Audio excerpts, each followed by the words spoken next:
মাঝি, পদ্মা নদীর মাঝি সন্দ্বীপে সন্ধি করতে না গেলেও মূলত কুবের তার শালিকাকে নিয়ে চলে গিয়েছিল বলে এখনও আমাদের পদ্মা নদী আঞ্চলিক ভাষায় সবচাইতে নাকি শ্রেষ্ঠ উপন্যাস বলে অবৈধ সম্পর্ক পড়াতে হয় এবং আমাদেরকে পড়তে হয়।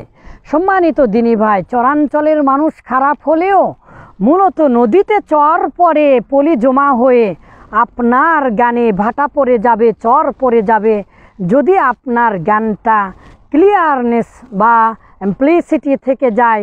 আপনি যদি কিভাবে নদী খনন করে পানি প্রবাহিত করতে হয় তা না জানেন, আস্তে আস্তে পলি পড়ে চর পড়ে যাবে। গানের চর হচ্ছে কোনো জিনিস খোলসা করে না জানা।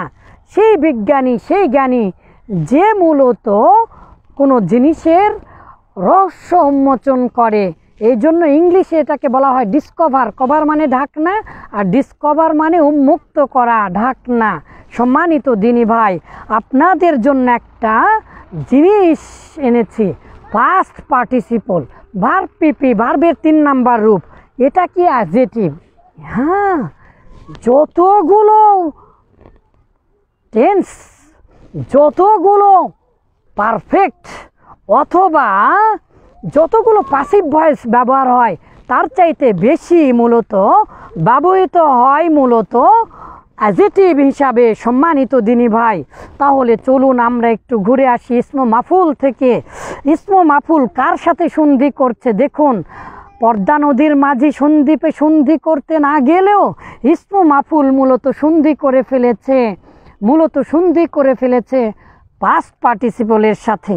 কত সহজ, আলহামদুলিল্লাহ, আল্লাহর ইচ্ছায় এমনটি হয়েছে।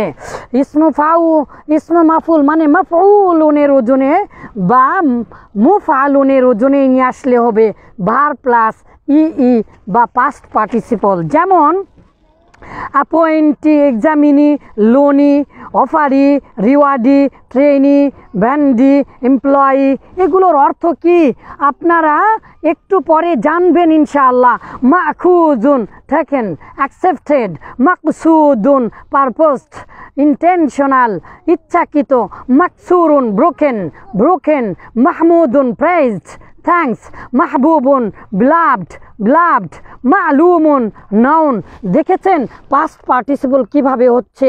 তাহলে মূলত মাফউলুন পাস্ট পার্টিসিপলের সাথে সন্ধি করলো কেন জানতে হলে এই 3 ভাষার অভিধানটি পড়ার আহ্বান জানাচ্ছি। আসসালামু আলাইকুম ওয়া রাহমাতুল্লাহ।